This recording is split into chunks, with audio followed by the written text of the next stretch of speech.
Evet değerli ustalar, Gaziantep'ten Emrah Bey ile beraber yeni makinası KLT 395 modelin denemesini yapıyoruz.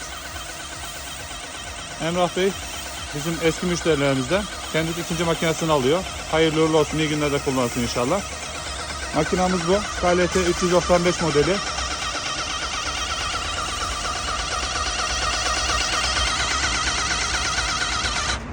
Makinamız güçlü motoru, kaliteli malzemesiyle boyacıların dostu, yardımcısı, boya işlerini kolaylaştıran, hızlandıran boya makinesi. Emrah Bey'e, Gaziantep'e hayırlı uğurlu olsun, iyi günlerde kullansın inşallah.